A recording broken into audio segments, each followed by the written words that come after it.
Les histoires vraisemblables ne méritent plus d'être racontées. Alors, laissez-vous porter dans l'univers de Tolkien.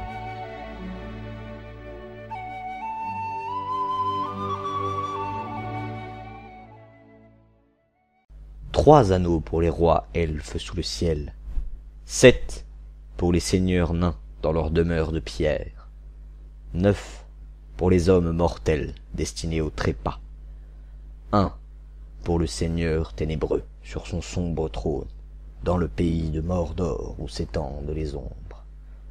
Un anneau pour les gouverner tous, un anneau pour les trouver, un anneau pour les amener tous et dans les ténèbres les lier, au pays de Mordor où s'étendent les ombres.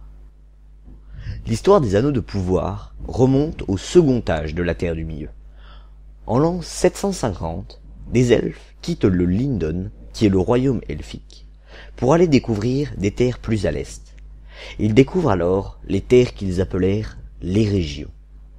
Ces terres étaient situées au pied du royaume nain de la Moria. Durant 550 ans, les régions grandit et devint puissantes. L'amitié entre les nains et les elfes était grande, et les elfes devinrent bientôt maîtres forgerons. En l'an 1200 du second âge, Sauron revient de son exil dans l'Est. Il prend alors une belle forme et se fait appeler Anatar, soit le dispensateur. Tout d'abord, il tente de séduire les hauts elfes du Lindon. Mais Gil-galad, le roi des elfes, ainsi qu'Elrond, qui est son héros, se méfièrent de lui. Sauron partit donc vers les elfes forgerons des régions, qui ne se méfièrent pas de lui. Il commença alors à leur montrer les grands savoirs et pouvoirs qu'il possédait.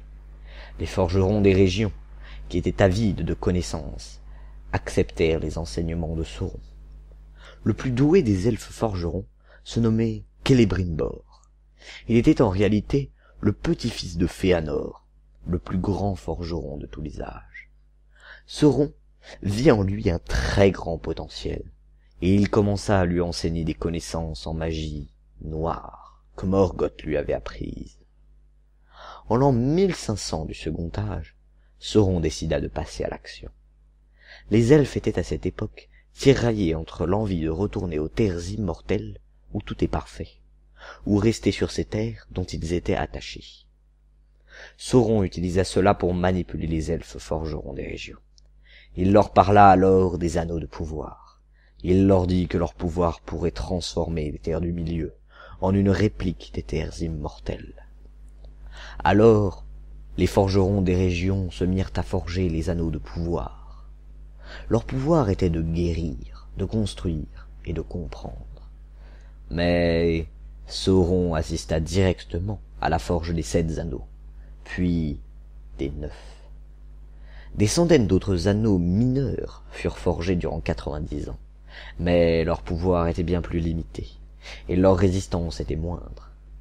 C'est alors que Celebrimbor forgea en secret les 3 anneaux elfiques. Il les nomma Narya, l'anneau de feu, Nenya, l'anneau de l'eau, et Vilya, l'anneau d'air. Sauron ne fut informé de leur existence que quand il eut forgé l'anneau unique. En l'an 1600 du second âge, Sauron retourne en Mordor et forge l'anneau unique dans les flammes de la montagne du destin.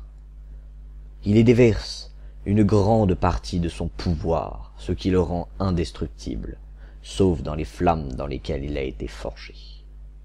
L'anneau unique est plus puissant encore que les 3 anneaux elfiques, mais il a surtout le pouvoir de contrôler les autres anneaux. Celui qui utilise l'unique peut voir ce qu'accomplissent les autres anneaux, et surtout il peut contrôler l'esprit de leur porteur. Mais dès que Sauron passe l'unique à son doigt, Celebrimbor en eut conscience, et il comprit qu'il avait été trompé. Alors, les elfes enlevèrent les anneaux, et ne les utilisèrent plus. Celebrimbor décida même de confier les 3 aux plus sages des hauts elfes. Il confia Narya à Círdan, l'elfe charpentier, Nenya à Galadriel, et Vilya à Gil-galad. Sauron rassembla alors une armée pour envahir les régions et reprendre de force les anneaux. En 1695, il attaque les régions. Les armées d'orques, soutenues par le pouvoir de l'Unique, gagnent une victoire écrasante sur les elfes des régions. Il ravagea les régions. Celebrimbor fut le dernier debout à défendre l'entrée de la maison des Myrdins, qui est le lieu où les 7 et les 9 étaient conservés. Mais Sauron en personne le vainquit, et il s'empara des 7 et des 9. Gil-galad, le haut roi des elfes, envoya alors une armée dirigée par Elrond en personne, pour tenter de repousser Sauron. Mais les armées de Sauron étaient si puissantes qu'il ne fut pas capable de le vaincre. Cependant, il parvint à rassembler les réfugiés et à fuir vers le nord. Elrond fonda alors la cité-refuge d'Imladris, ou Foncombe. Sauron, qui n'avait pas réussi à s'emparer des 3 anneaux elfiques, tortura Celebrimbor pour apprendre leur position. Mais Celebrimbor ne parla jamais, et Sauron finit par le tuer de rage. Pour finir de l'humilier, il utilisa son corps comme étendard pour ses armées. En l'an 1699, Sauron envahit tous les Rhiador.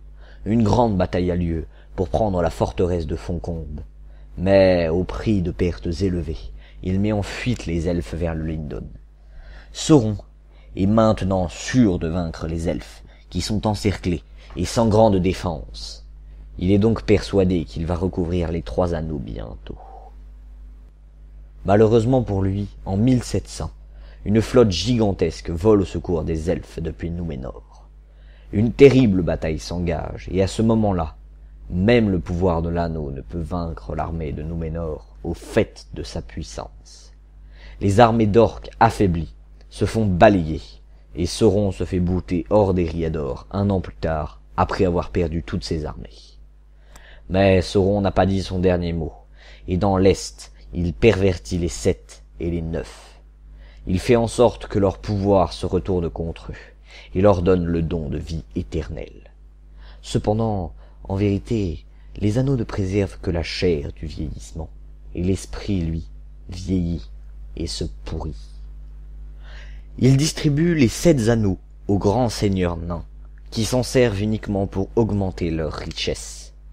Sauron ne parviendra jamais à les contrôler, mais il donne les 9 aux hommes, qui s'en servent pour augmenter leur pouvoir, ainsi que pour faire le mal. Ils tombent vite sous la domination de Sauron et deviennent les Nazgûl. Quant à l'Unique, Sauron s'en sert pour augmenter sa puissance et dominer les hommes dans l'Est. Finalement, les 3 anneaux elfiques vont rester cachés, même durant le 3e âge. En vérité, à la mort de Gil-galad, Elrond récupère son anneau, et bien plus tard, lors de l'arrivée de Gandalf dans les terres du milieu, Círdan lui donne son anneau. Mais cela est une autre histoire, qui, bien qu'intéressante, ne mérite pas sa place ici. Merci d'avoir regardé l'épisode 3 du Guide de la Terre du Milieu. N'hésitez pas à donner votre avis, et si vous avez des idées pour un prochain épisode, laissez-les moi en commentaire.